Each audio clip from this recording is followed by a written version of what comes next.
This is the Climate Academy Systems Understanding course, and this is Chapter 2 on mass extinction events.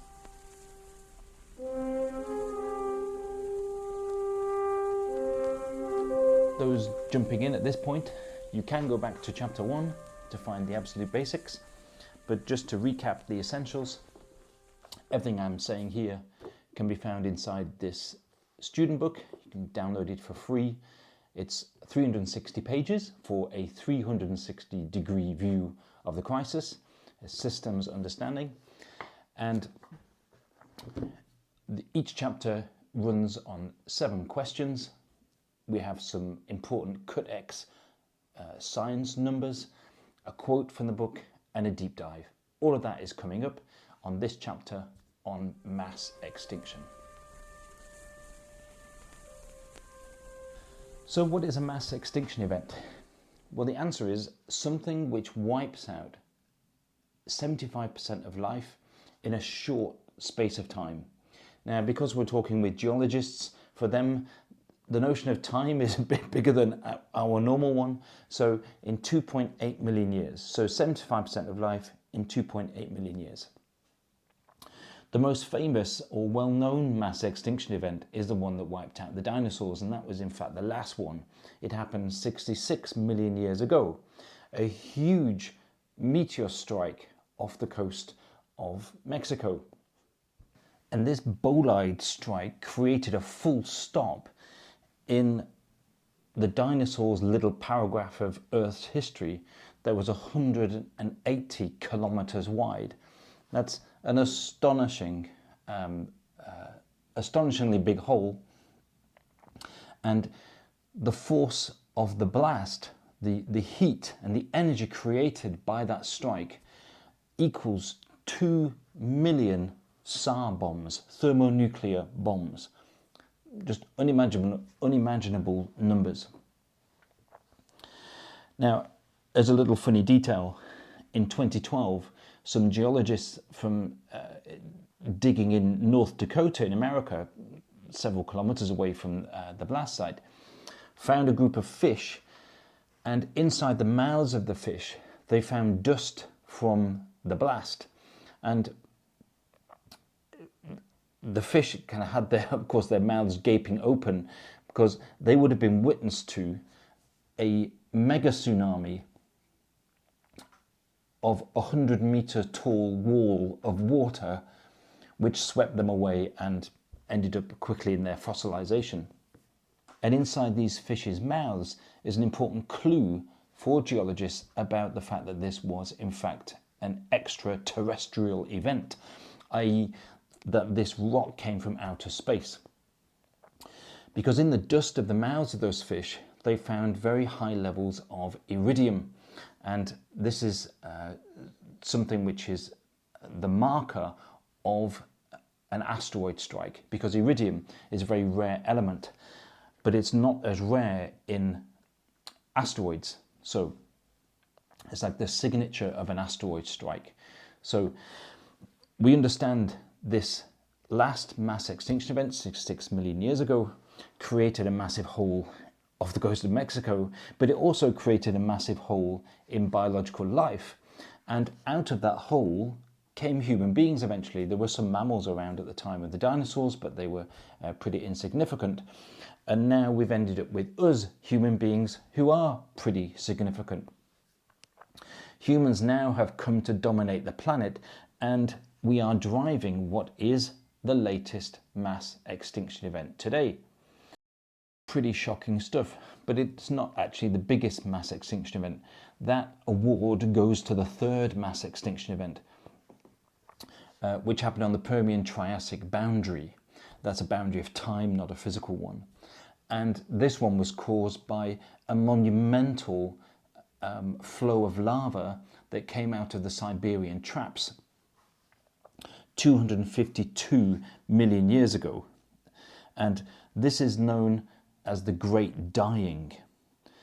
And this formidable outpouring of lava, which geologists have calculated to be over 1 billion cubic kilometers of stuff, That eliminated 80% of all marine life and over 70% of all terrestrial life.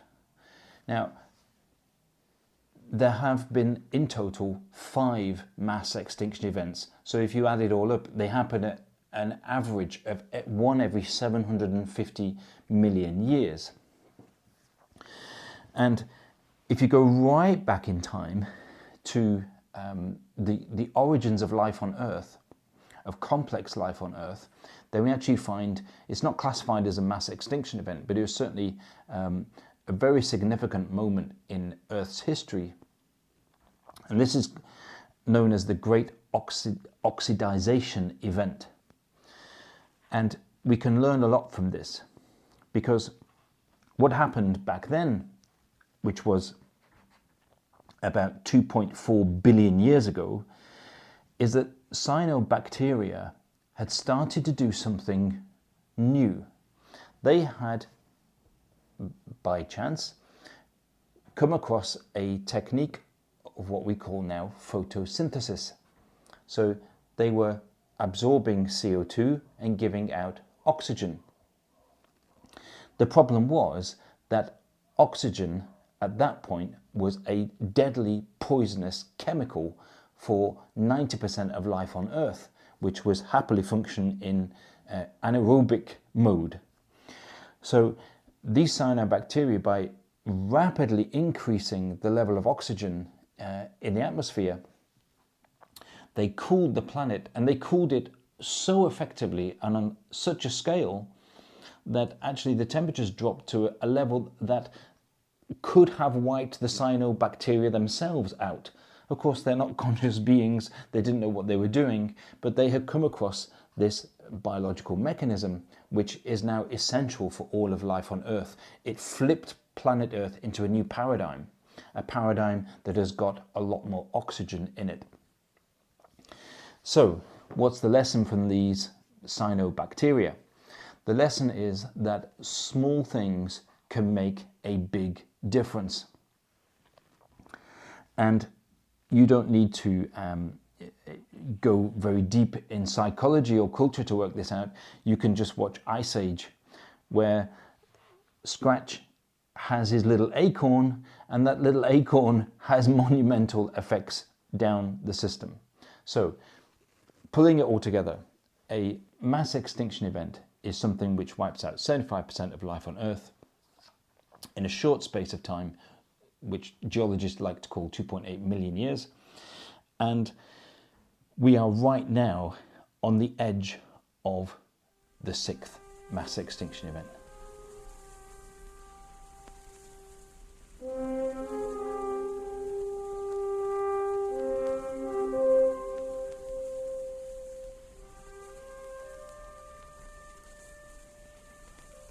So why is this mass extinction event different?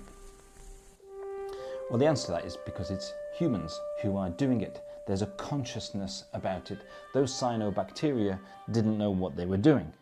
We have maps, we have graphs, we have data, we have an extensive understanding of planet Earth. We can see very clearly in vivid detail what we're doing. And so therefore, it's arguable this shouldn't really be called a mass extinction event, but a mass extermination event. The consciousness with which we're doing everything is shocking.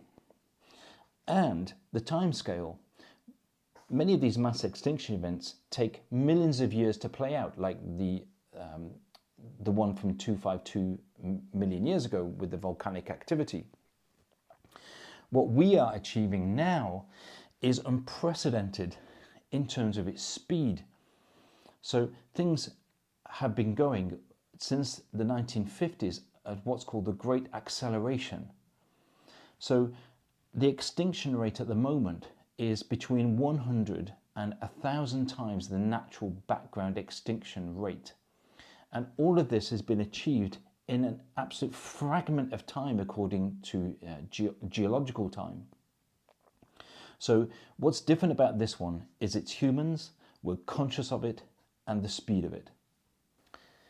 Our ability to know what we're doing and yet at the same time not react to it or not stop doing it is an astonishing bit of irrationality.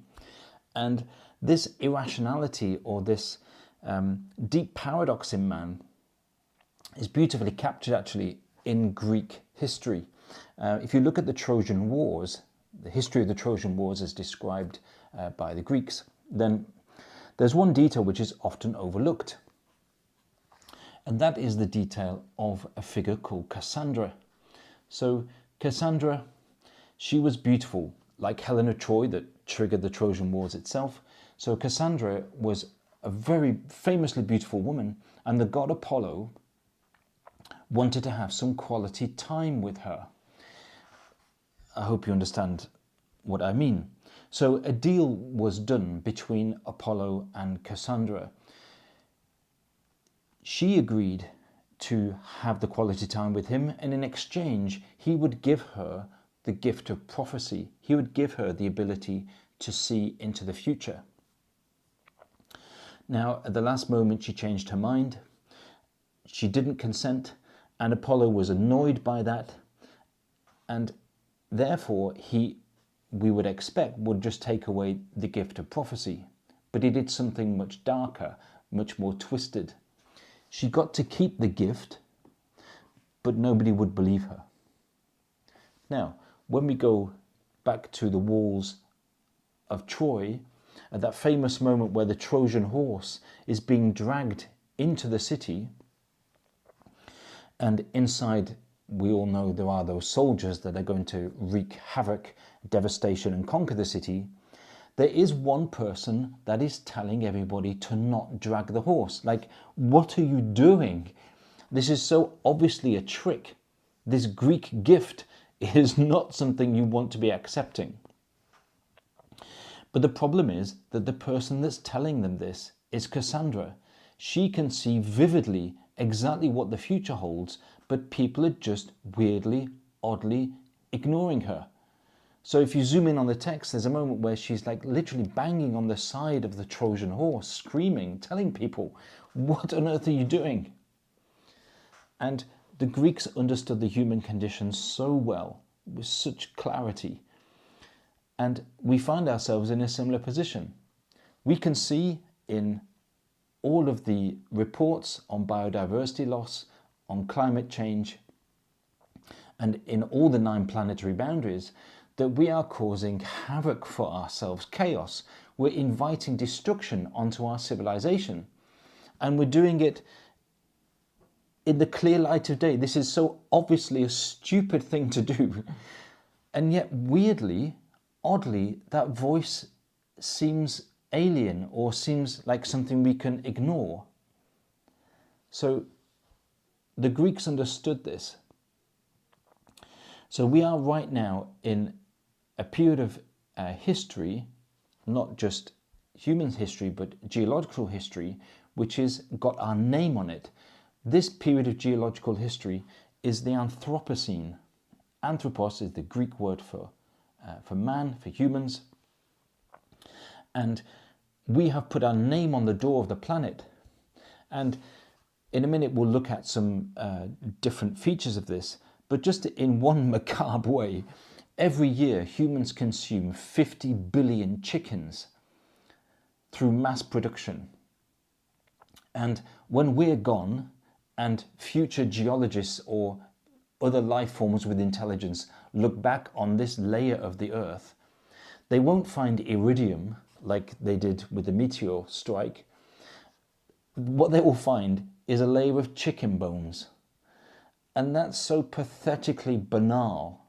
Like, it's so, I don't mean banal for the chickens, but like human beings, what are we doing? So for the sake of a few ginger biscuits that are a bit cheaper for palm oil, we are cropping down pristine natural rainforests at an astonishing rate. We'll come to that in a second, but just stop.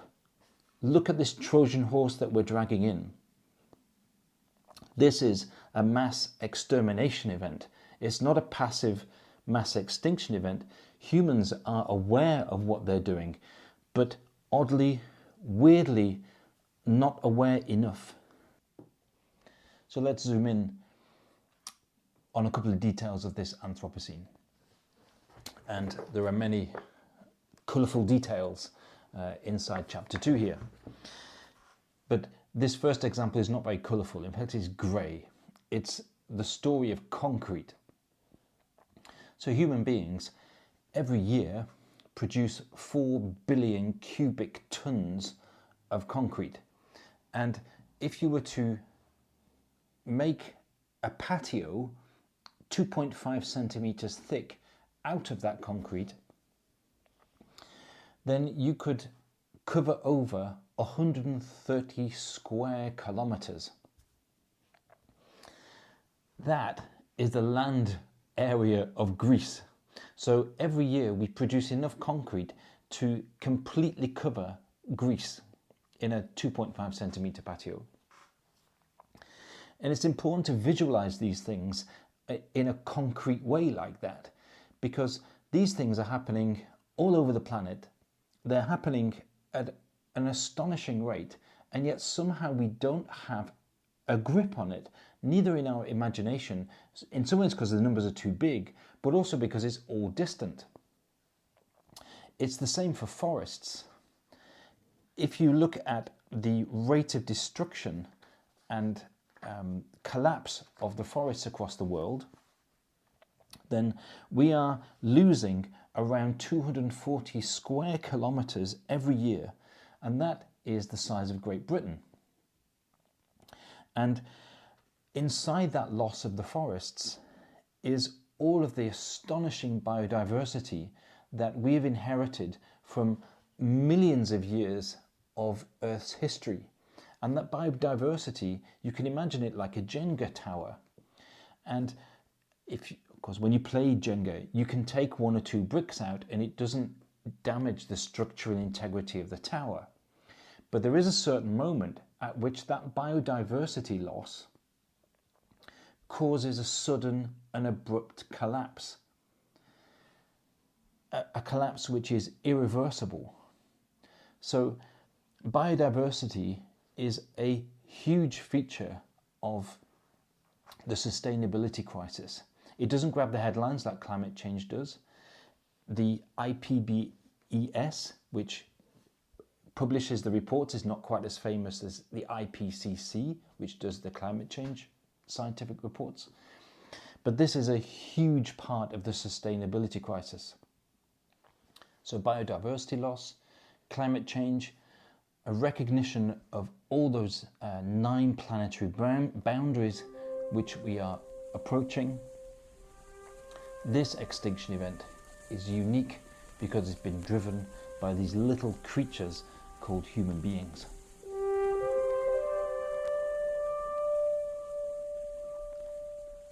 So the Doomsday Clock is a clock that was established in 1947 by a non-profit organisation called the Bulletin of Atomic Scientists, and they're trying to gauge in an approximate way how close we are to a mass extinction, to the doomsday scenario. And the clue about the cogs of this clock can be found in the title of the people who set it up, the atomic scientists. So nuclear power, which we haven't talked about yet, but the details can be found in here. Nuclear power, nuclear energy, nuclear waste, these are also part of the human fingerprint on planet Earth. Now, the closest that we've come to the doomsday scenario is actually now. We're actually just 85 seconds away. This has been recorded at the beginning of 2026, where various geopolitical forces are in play, and where climate change, the rise of artificial intelligence, and the threat of nuclear war are not diminishing but accelerating. So the safest we've ever, since 1947, the safest we've ever been was actually in 1991, when we were 7 minutes away from this doomsday scenario. So the doomsday clock is simply an heuristic a kind of an approximate way to judge how close we are to pushing humans over the edge. And just a shout out for a man called Stanislav Petrov, who is not that famous, but he should be, because this doomsday clock came extremely close to midnight in 1983. Stanislav Petrov was on duty, part of the Soviet Air Defense Force. He was a lieutenant colonel, and the Russian early warning missile system called OKO had alerted him to the fact that there was an intercontinental nuclear missile heading towards Russia, followed by 4 more. And he suspected that it might be a false alarm, and so he waited for confirmation. That confirmation never came, and so the danger passed. But had he responded without going through the safety checks, then this Brussels here, of course, the home of NATO, this would be a nuclear wasteland today. So thank you to Stanislav Petrov and the fact that you saved us from the doomsday clock clicking towards midnight. So how do you win a Darwin Award? Well, the short answer is you do it exactly the opposite of what Stanislav Petrov did in September 1983.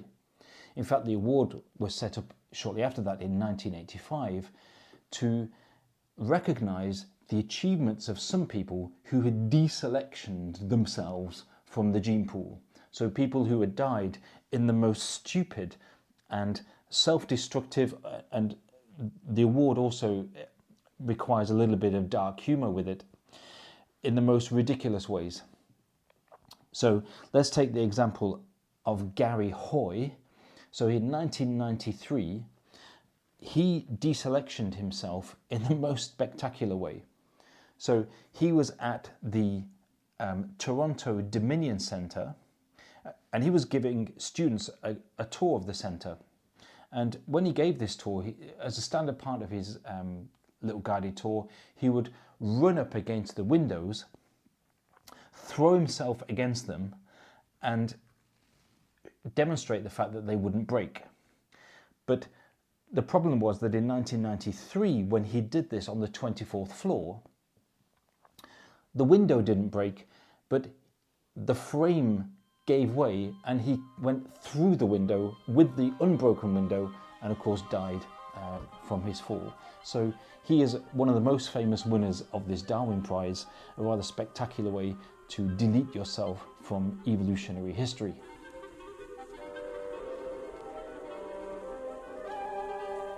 So how have humans responded to existential crises in the past? Well, the good news is that humans have demonstrated in our recent history moments when faced with doomsday scenarios, faced with the possibility of deselectioning ourselves from planet Earth, or moments where human civilization seemed to be on the pathway towards complete destruction, we have managed to turn the oil tanker around. Let's take World War II as an example. There was a moment faced by the dark, satanic, fascist forces of Hitler when Europe was on the brink of sinking underneath an absolutely catastrophic totalitarian regime. And we avoided this catastrophe due to many factors, of course, not least Russia fighting in the east and losing over 20 million soldiers. But if we just zoom in on the west for a moment, Britain launched the D-Day landings along with America. And many people said at the time that this was an almost impossible act, military act or strategy, because to get people onto the beach where Hitler had constructed his Atlantic Wall, the most heavily fortified wall in history, both in terms of its length and also in terms of the sheer size of ammunition and manpower defending a beach is easy to defend. People said that this was impossible to do, and Churchill just said, quote, "Don't argue the details." And so Britain managed to design, with its engineers, these landing craft, these Mulberry Harbours. And that was in the face of ridiculous odds. But when you are confronted by something as devastating as Hitler's fascist Third Reich, and when human civilization does face these walls of terror or walls of annihilation, then it can provoke the most extraordinary innovation, the most extraordinary determination, and the most extraordinary bravery. So sometimes the limits, when we're faced with limits, sometimes we can dig deep and bring out not just innovations, but a realization, like an embodiment of real deep human values and human civilization.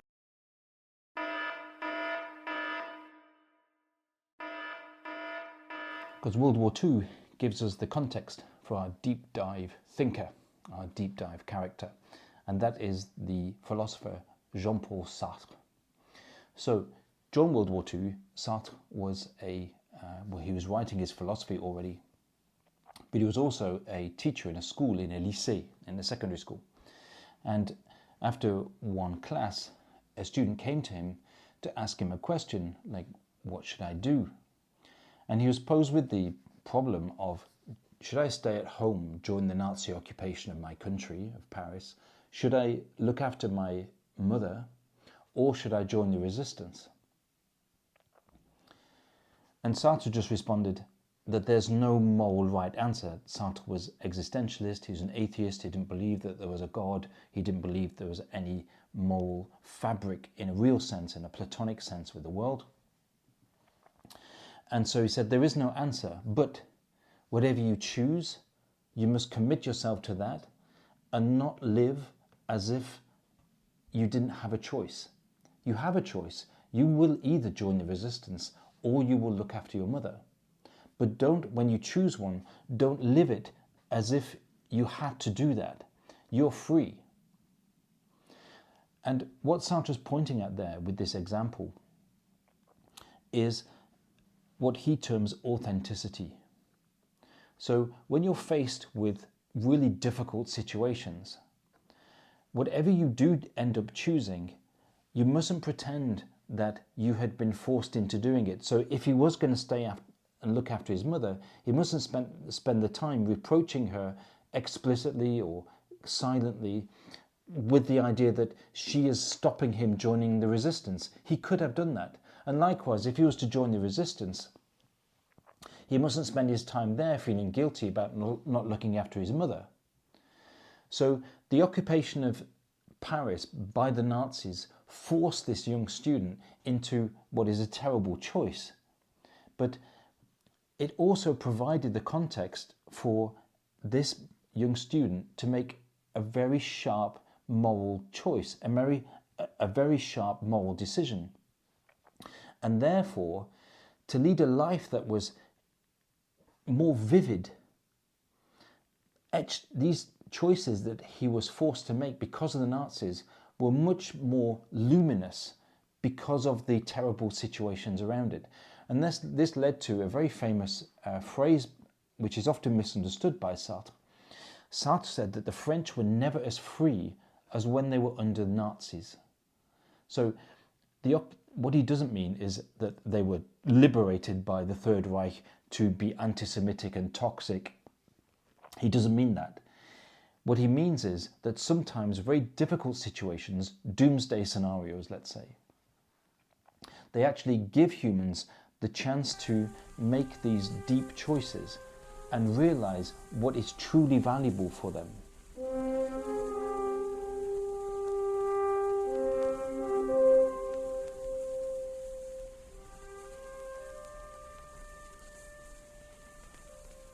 And if we slide out of the context of World War II a few years, we find Sartre in a cafe, normal Parisian cafe, and he's observing a waiter, and this waiter is performing his duties as a waiter.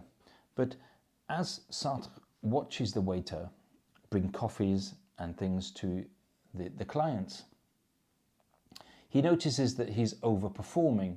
He's being a little bit too polite, a little bit too acrobatic in the way in which he balances the plates and serves the dishes and so on.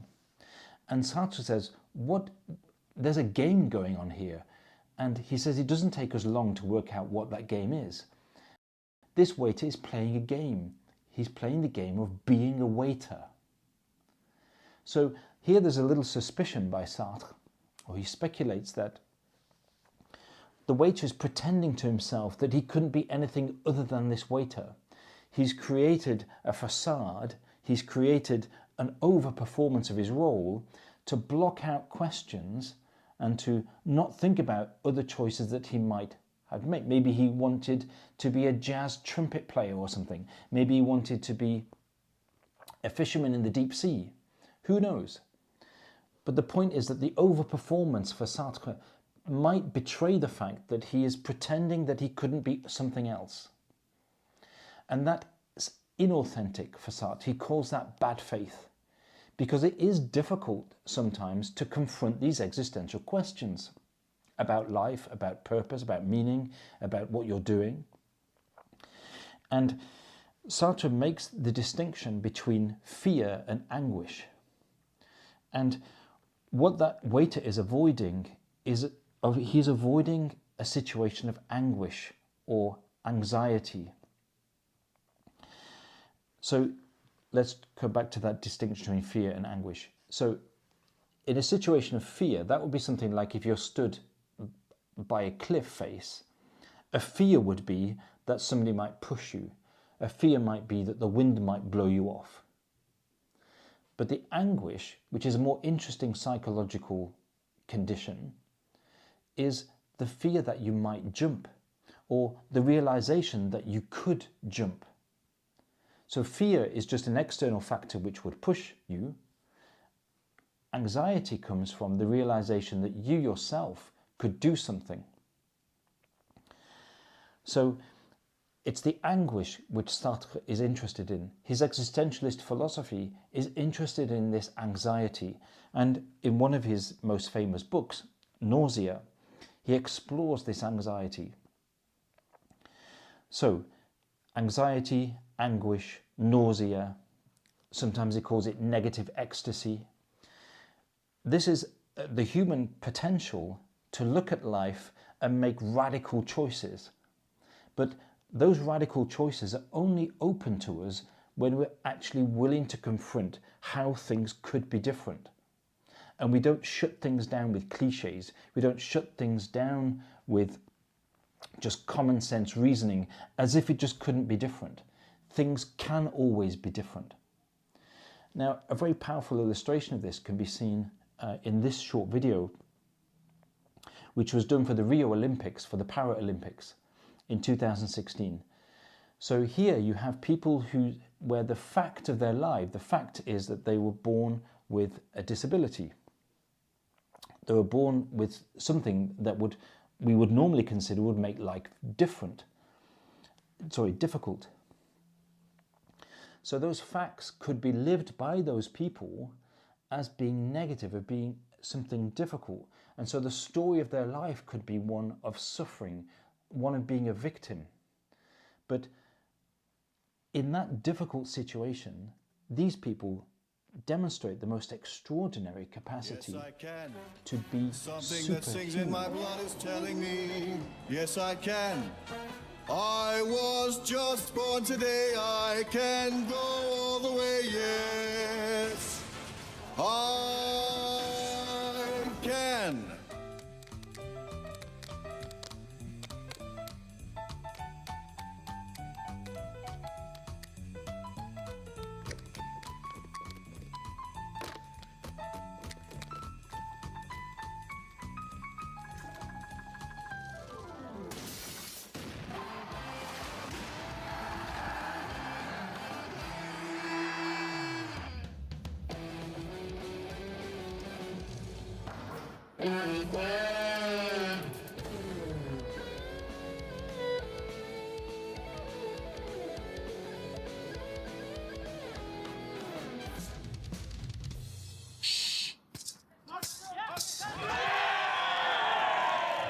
Yes, I can. Yes, I can. Yes, I can. Yes, I can. Yes, I can. Yes, I can. Yes, I can. Yes, I can. Hey, yes I can. No, you can't. Yes I can! Are you ready? I can climb Everest. Yes, I can. I can fight here all night and never rest. Yes, I can. I was just born today. I can go all the way. Yes! Oh!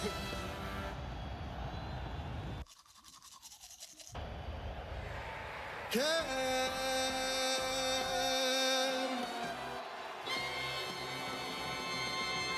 So this deep dive into Sartre is all about showing that being aware of limits, being aware of things which is difficult, and allowing those difficulties to invade us, allowing those thoughts to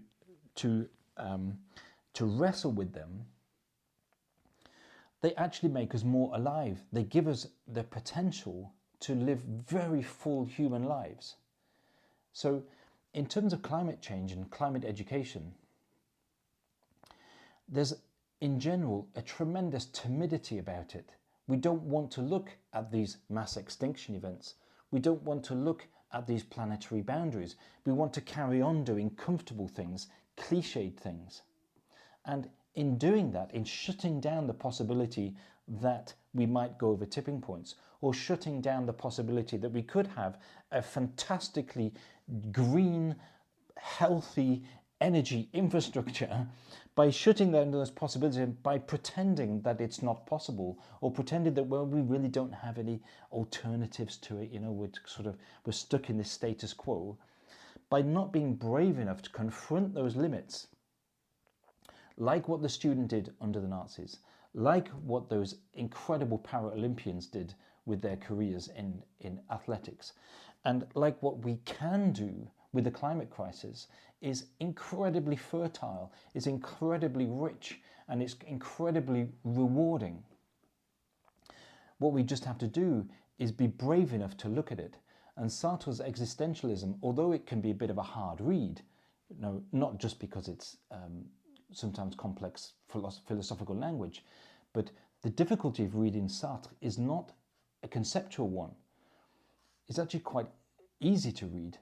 The difficulty with Sartre is being willing to accept limits and to look at them, and then decide for yourself what your response to those limits are.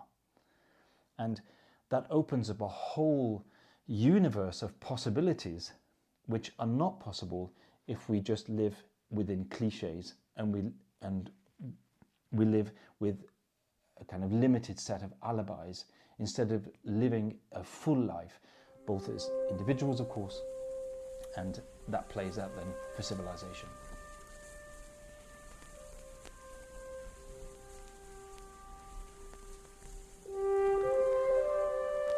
So what age should we address mass extinction events?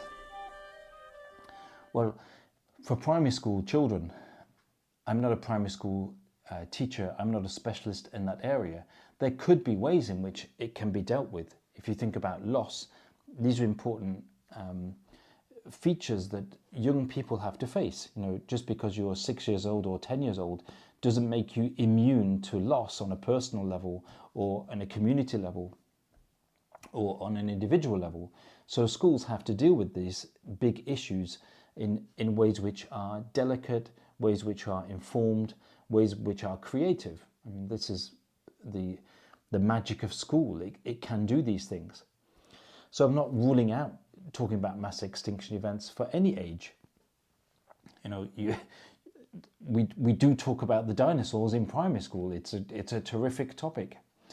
What I want to emphasize is that by the time that we get to secondary school, it's imperative that we talk about this. If we don't, it's a bit like trying to do World War II, but sidestepping the Holocaust. You're rather missing the point. And that's morally an abomination to not talk about the devastating fascism which crippled Europe and the rest of the world. So you can't sidestep that as if it's like a detail. It was fundamental to the Nazi war regime. Likewise in maths, you can't do maths but avoid the number 8 because you don't like the shape of it. So we can't make choices about which bits of content to not cover or to cover based on our emotions. And indeed, the whole point of this final section in episode 2 is to emphasize the fact that by looking at limits, we actually bring out a whole deeper level of creativity and a deeper level of thinking. And that is something which we should not just avoid, we should actually encourage. Thinking about limits is an important feature of any discipline. Just think about a chess game. Imagine a chess game where there are no rules. Or, well, yeah, you can have 43 pieces, or the queen or the pawns can go in any direction. That's not a game anymore. And there's no space for creativity. If you destroy the rules, you destroy the possibility to be creative and to be deep. So let's introduce sustainable education with the correct boundaries in place. There are 64 squares on the board. There is a limit. Certain pieces can do certain things and they can't do other things. And when you have those limits in place, you have a much deeper level of traction and you have a much deeper level of creativity. So question 7, what about living on other planets? Well, in a way it's a bit of a childish idea. It's certainly ignorant of the extraordinarily hostile conditions that humans have to face once they arrive on this other planet. You know, planet Earth is a remarkable place. It's the only known place in the Milky Way and beyond, of course, where life is known to exist. And not just life, but complex life.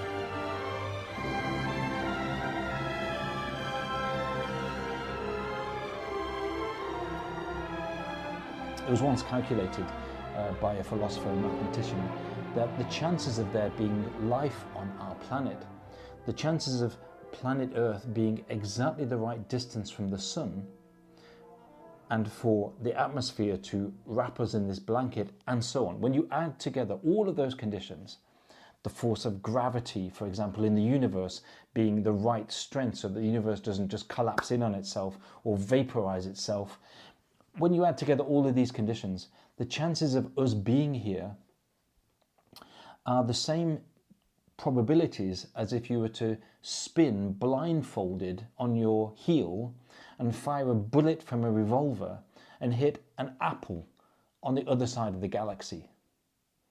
That, and I trust the maths of the person that's done it, that is just how improbable we are here.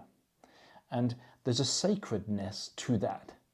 And to speculate about exporting ourselves to some other planet, I think is to be ignorant of the richness of life on Earth, and richness in two respects. Richness in terms of the extraordinary wealth of the biosphere.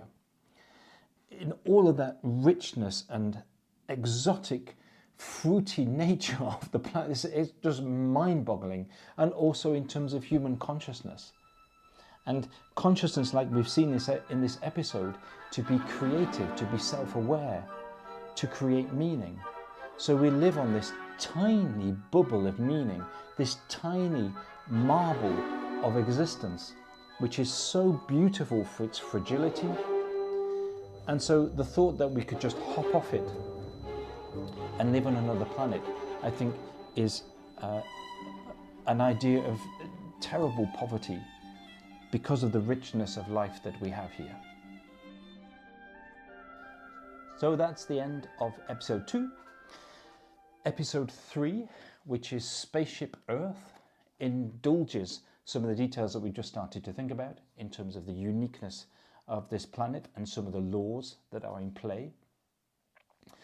So what to do next? Well, you can go to the Moodle as always, and now for chapter 2 you can answer the 10 multiple choice questions just to show that you have assimilated the learning in here.